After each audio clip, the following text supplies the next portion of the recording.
Alright, hello there boys and girls, and welcome to another old school RuneScape video. Today I'm just playing a little pest control in the background because we've got some minigame talk to there's a lot going on, so I hope you guys are prepared for the info dump. Like I said, I'm kind of going to just be mindlessly playing pest control in the background here, so don't mind my very poor play. So as we switch over here to the news post, we were talking earlier about some of the Soul Wars and other minigame changes Jagex was proposing to bring to the game. Well, I'm going to talk about the other half of that blog post now, being the other minigames. So, as we saw right here, they were been pulling all kinds of stuff with like the fishing boss and Soul Wars and stuff, and now they're going to kind of bring some quality of life stuff to other minigames, which I'm all about because I've wanted this for a long time. I've wanted it for such a long time.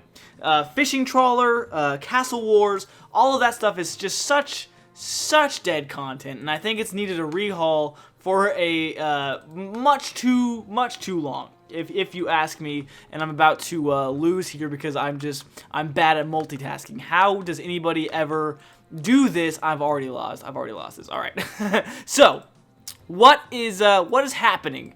Well, not every change mentioned obviously is going to be happening, but a lot of this stuff is interesting. Like they're wanting to do a lot of stuff with Last Man Standing.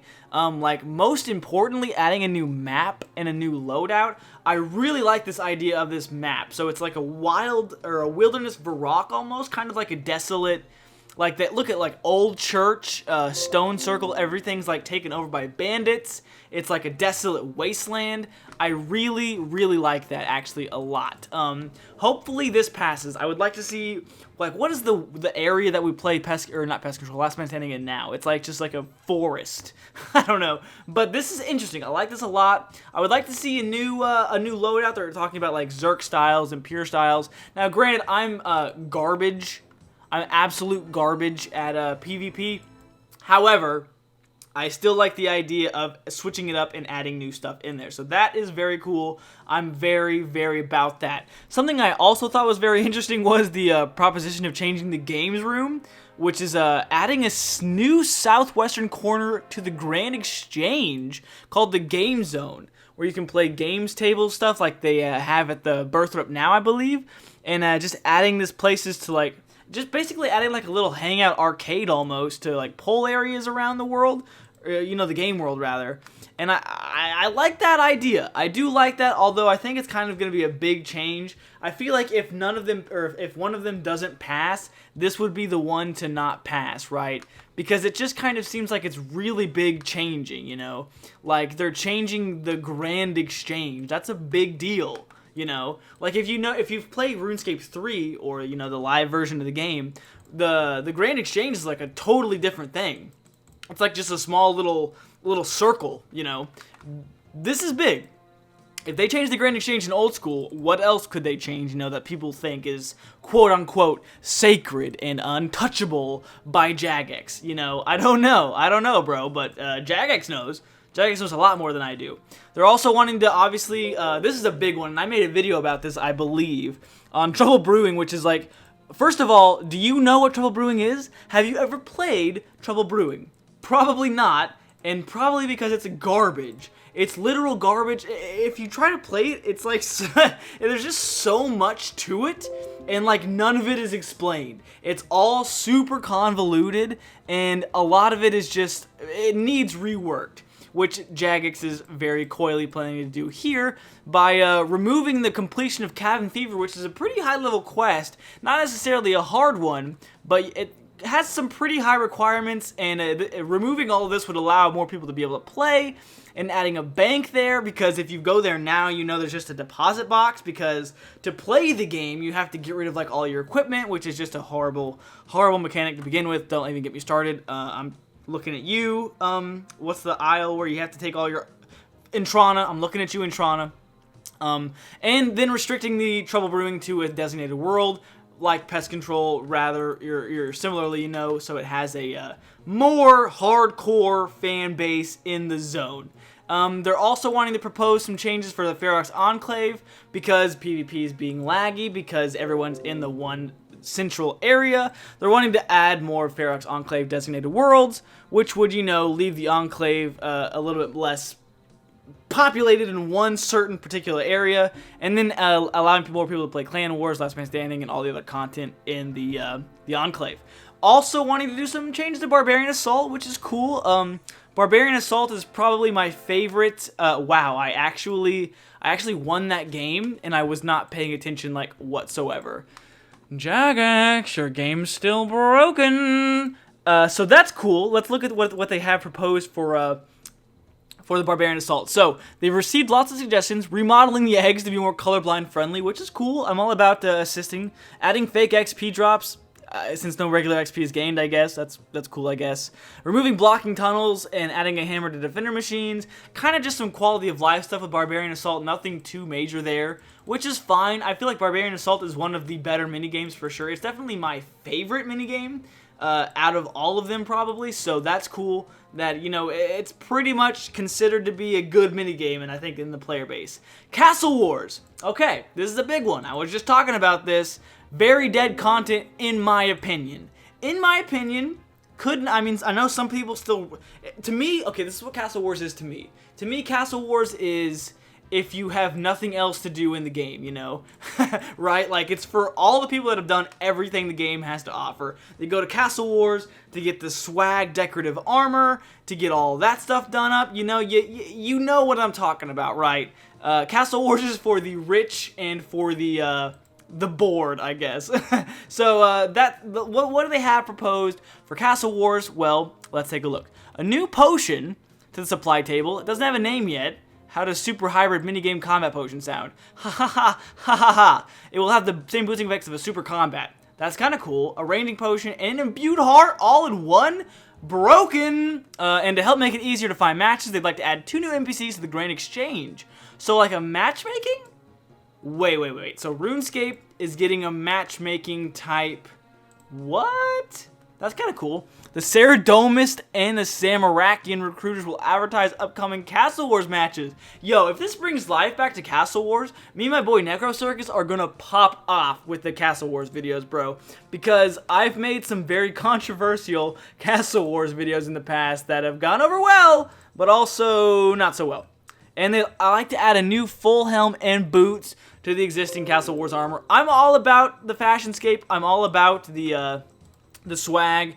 Although I think the Castle Wars stuff is like not worth it because it just takes so much time to get all of those points because Castle Wars games take so long to begin with, you know. But that's okay. I like the fact that they're adding stuff. I like stuff, as I'm sure you do. I cannot believe I won again. I'm just winning. All I do is win, no matter what, bro. So that's cool. I'm liking all of this so far. All of these proposed changes have been a plus in my eyes. Let's take a look. What else do we have here? Puro. So if you're not familiar, because I actually wasn't, I didn't do anything in Puro until I started my Hardcore Iron Man. It's the area in Zenaris where you catch. It's specifically made for catching Implings, the magical realm. But the truth is, it's a bit annoying to travel there. Well, not really. Noticing a crop circle, unless you just go straight to Zenaris. But they're adding a new effect called the Farmer's Affinity. Hopefully with 99 farming, I will have a advantage to this. Let's see. A 30-minute buff, which is granted when accessing Puro through a surface crop circle. So if you find one in the wild, the buff will allow you to push through wheat far more easily. Allow Elnock, found within the center of Puro to store equipment used there. Sell small number of Impling jars, combined jar generators, just more quality of life stuff it sounds like. A new Impling spawns around the entire world, particularly in areas where they aren't currently found. So that's interesting, maybe adding more Implings to the game in general. I would like the ability to find more Dragon Implings because I do have 84 Hunter. And reconsidering the Strength XP gained by pushing through the maze, perhaps replacing it with Agility XP. Not so much a big deal. Kind of more just quality of life stuff. And then it sounds like this is what they focused most of their efforts into in Shades of Morton, which I would also agree or, you know, say is a not as dead of a content as like Castle Wars or Fishing Trawler probably, but I do think it could use the you know, the buff in content. Why can I not move? I'm frozen. There we go. Die. So let's see what they have proposed for Shades of Morton. They kind of go over a little bit of a rehaul here. It's a minigame that calls upon your crafting and combat skills. Now, it's funny because I had a clip of this in my last Hardcore Iron Man episode, and I was very confused because I had never done any of Shades of Morton post-quest. Like, I've never done anything in the catacombs, never got the Amulet of the Damned, none of that stuff. So this is proposing a new higher level shade. So if you're unfamiliar, as you progress through these catacombs, you have to kill like a shade. So you'll kill like, let's just for the sake of convenience call him a level 1 shade. You kill this level 1 shade and he drops a key, which allows you, I cannot believe I freaking won again, I'm just too good. I'm not doing anything, bro. You kill this level 1 shade and he drops a key. You burn the shade's remains and you get a higher level key, which allows you to progress to, say, let's just say the second level of the catacombs. You kill a shade there, you bury his bones or his remains, you go to the level 3 of the catacombs, so on and so forth. But each level requires you to have a higher fire making level and obviously higher other levels. So they're basically proposing to add a whole nother section on here and revamping the catacombs in general, allowing you to get more loot. Here's what the thing looks like now. They're obviously going to be pulling all of this, but here's what it looks like now up here in the top. And they're kind of, look at how the difference is from the top screen here down to this one. They're kind of changing the whole look on it, making it kind of fit the, the style, the vibe. But here's where things get interesting, boys and girls. Here's where things kind of start to jump, So they're talking about the rewards. New chests that are going to offer improved standard loot, so your potions, your food, your random gems, and all of that good stuff. But the uniques are specifically spicy. A wearable coffin. I love this. This is a wearable item that fits in the cape slot. It can be used to store a range of shade remains intended to help with inventory management during the minigame. Comes in a range of sizes to reflect the catacomb and chest ties from which it can be found. So it sounds like there are going to be more impressive wearable coffin capes, if that makes any sense at all. I have no idea. But this is probably my favorite of the rewards so far. These prayer robes. The second unique reward we'd like to offer is a prayer robe set based on a player designed concept. But if you take a look at it, it just looks like any other, like this looks like straight out of Dark Souls. I can't think of the class name. Almost like a holy priest, like a cleric or something like that, but they're very dope. Like, this looks sick. This robe set right here, I'm about it. But the effects, they're gonna be found from the new gold chest. It has a bone saving effect, so weaker than the wilderness altar, but perhaps it could be a stackable bonus or an insoled head saving effect. So it could offer bonus XP when burning shade remains, or just offer bonus prayer XP. Allow prayer potions to overheal prayer points when having the full set equipped. So it's gonna be similar to like anglerfish.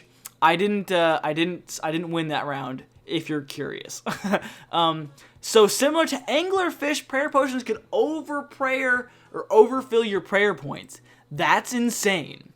And have a really high prayer bonus as a completion side effect. Your prayer would drain slower, and we don't think it'd be powerful since so if you combined this with the Soul Wars cape, which gives you like a +8 bonus, these minigame changes could like be potentially like game breaking, because some of these things sound like, Jagex has the problem, not necessarily a problem, but they really are overzealous with like what they're polling, and then it seems like a week later they've nerfed something. They can never seem to just nail it the first time. There's always some sort of drawback. So I have a feeling that's how this is going to go with all of these things as well. Is they're going to be polled, they're going to all pass, obviously, because they're insane, and then it's going to be nerfed.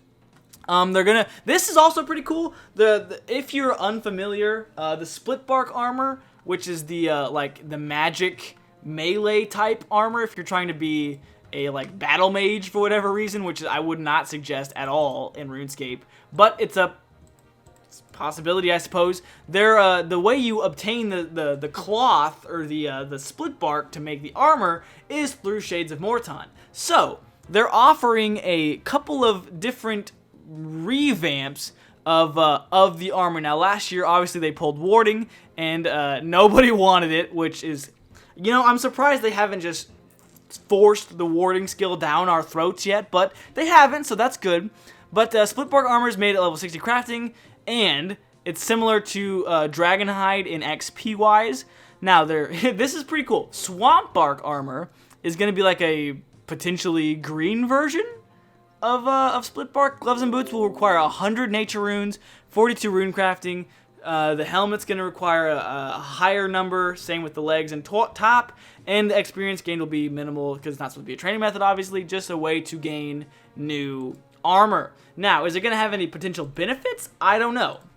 The proposed sets, I guess here is what it could potentially offer at 50 magic, 50 defense. Doesn't seem like it's going to be anything game-breaking. They have been talking about balancing armor and like statistics and other things in general because you know, they don't want power creep to happen. You know, they don't want there to be a definitive way to play the game, cut and dry, A to B, one armor set is better than the other. They don't want that to happen, but it already has. Anyway, I think that's kind of what they're trying to mitigate here with the different versions of all this armor. Blood bark, I like that. Blood altar, using your split bark armor. Now this is going to be obviously a much higher level tier. Sounds like it's going to be perhaps split bark, then the swamp bark stuff, and then the blood bark maybe? What it's going to do or why, besides just maybe being a slightly better version, here are the stats of this. Increased heal percentage of 1.5% per armor piece equipped. That's rad. Almost like, what if this is combined with the Blood Amulet Fury, you know, from the New Sins of the Father? I don't know, but look at this, dude. That looks rad. If this is what it looks like, sign me up, bro. The little freaking like bounty hunter hat with like, it almost looks like a Van Helsing armor concept. It's sick AF, bro.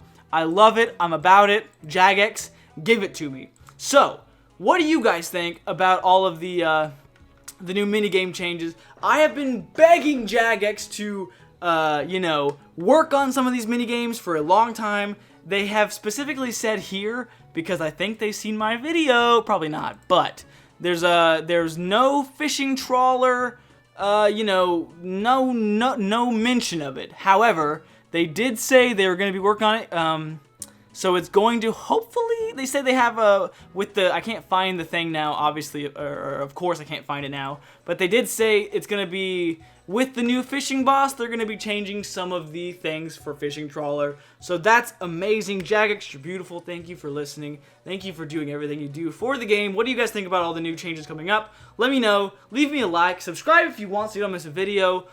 You guys mean the world to me, and all of your support has been crazy. Thank you for being patient as I've moved house. We're getting caught back up on videos no matter what I got to do. I'm not leaving my boys. And that's you guys. Anyway, thanks for watching. I'll see you guys in the next episode. Hope you guys learned something. Hope you guys had fun. I know I did, because I'm bad at this game.